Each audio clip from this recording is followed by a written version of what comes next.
आज ही ओला dock app download करें। ओला dock, doctor का अपॉइंटमेंट आसानी से। अस्सलाम वालेकुम, मेरा नाम डॉक्टर सदफ जहरा है और मैं बतौर consultant child specialist meddling consultant clinics Clifton और अल हुज्जत मेडिकल एंड डायग्नोस्टिक्स नुमाइश पर क्लिनिकल प्रैक्टिस करती हूँ।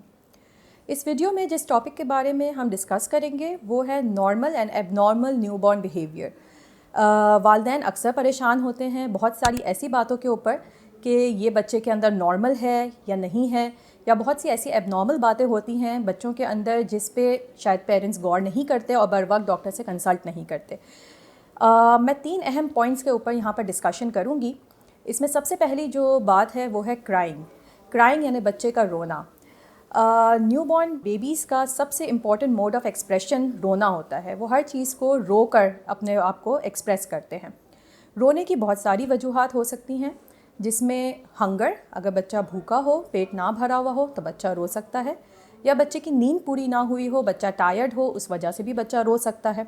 ये भी मुमकिन है कि बच्चा अनकंफर्टेबल फ़ील कर रहा हो, यानी कि उसका डायपर चेंज की ज़रूरत हो और बच्चा उस इरिटेशन की वजह से रो रहा हो।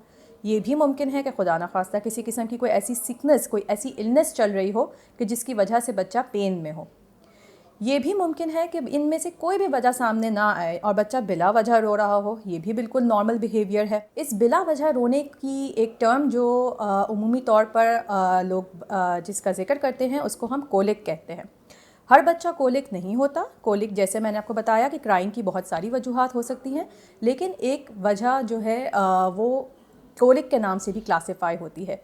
कोलिक क्या है? कोलिक को एक्सप्लेन करने के लिए एक हम 3-3-3 का रूल जो है वो अप्लाई करते हैं। अगर आपका बच्चा दिन में 3 घंटे से ज़्यादा रो रहा हो और ये अमल हफ्ते में 3 दिन से ज़्यादा हो रहा हो और 3 हफ्तों से ज़्यादा ये प्रोसेस चल रहा हो, तब हम बच्चे को कोलिक लेबल करते हैं। और कोलिक ना ही कोई बीमारी है, ना ही इसकी कोई ख़ास वजह है, और इसी वजह से इसकी कोई प्रॉपर मेडिकल ट्रीटमेंट या दवाई नहीं है। ये कोलिक का प्रॉब्लम 2 से 3 हफ्तों पे शुरू होता है और फिर 3 से 6 महीने की उम्र तक चल सकता है और फिर ख़ुद ब खुद ये ख़त्म हो जाता है।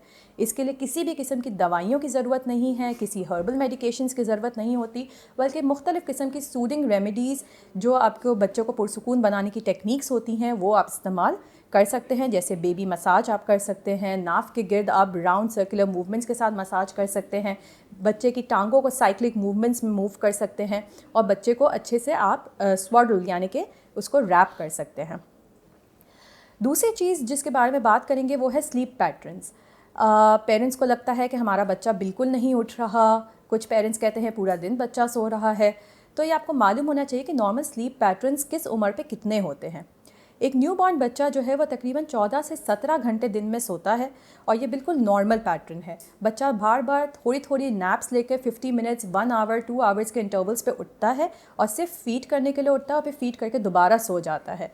लेकिन अगर बच्चा आपका पूरा दिन ना उठ रहा हो, आप देख रहे हैं कि बच्चा जो है वो बिल्कुल ही 14 से 17 घंटे से भी ज़्यादा यानी 20-22 घंटे बच्चा सो ही रहा है, बिल्कुल नहीं उठ रहा है, तो ये बिल्कुल मुमकिन है कि बच्चे का ग्लूकोज़ लेवल्स जो है वो डाउन हो गए हों और बच्चे को फ़ीड की ज़रूरत हो। इसीलिए हम ये रेकमेंड करते हैं कि अगर बच्चा आपका सो भी रहा है तो उसको आप ख़ुद 2 से 3 घंटे पर ज़रूर जगाएँ और 2 से 3 घंटे के ऊपर उसे बार बार फ़ीड ज़रूर करवाएँ। 3 महीने के बाद बच्चा एक साथ जो है वो 5 से 6 घंटे की नींद एक साथ एक इंटरवल में स्ट्रेच में ले सकता है और 9 महीने के बाद जो है वो बच्चा तकरीबन 9 से 12 घंटे की नींद लगातार ले सकता है। इसके अलावा जो तीसरी इम्पॉर्टेंट बात है वो बावल मूवमेंट्स की है, ठीक है, जिसके में हम अक्सर पेरेंट्स को देखते हैं कि वो कंप्लेन कर रहे होते हैं कि हमारे बच्चे ने जो है वो स्टूल पास नहीं किया है, बच्चे ने 4 दिन से 5 दिन से स्टूल पास नहीं किया है, और कुछ कहते हैं कि बच्चा दिन में 4-4, 5-5 दफ़ा स्टूल पास कर रहा है और इसे डायरिया हो गया है। तो ये दोनों बातें गलत हैं, ठीक है। आपको ये मालूम होना चाहिए कि जो बच्चे ब्रेस्ट फीड कर रहे होते हैं, एक्सक्लूसिव ब्रेस्ट फीड जो बच्चे होते हैं, वो हर फीड के बाद भी स्टूल पास कर सकते हैं और ये बिल्कुल नॉर्मल बिहेवियर है। और इसी तरह से अगर बच्चा 4 से 5 दिन, 7 दिन भी स्टूल पास नहीं कर रहा लेकिन उसका पेट नरम है तो वो भी कोई मसले की बात नहीं होती, ये भी एक नॉर्मल स्टूल पैटर्न है। हाँ, अलबत्ता अगर बहुत ज़्यादा पानी की वजह से स्टूल्स पास हो रहे हों या पेट बिल्कुल सख्त हो जाए तो इस सूरत में आपने फ़ौरन जो है वो अपने करीबी चाइल्ड स्पेशलिस्ट से कंसल्ट करना है। मज़ीद किसी भी किस्म की मालूमात के लिए आप oladoc.com के ज़रिए मेरा अपॉइंटमेंट बुक करवा सकते हैं। शुक्रिया। पाकिस्तान के टॉप डॉक्टर्स के साथ अपॉइंटमेंट बुक करें, वो भी पेशेंट फीडबैक देखते हुए। आज ही ओला डॉक ऐप डाउनलोड करें। ओला डॉक, डॉक्टर का अपॉइंटमेंट आसानी से।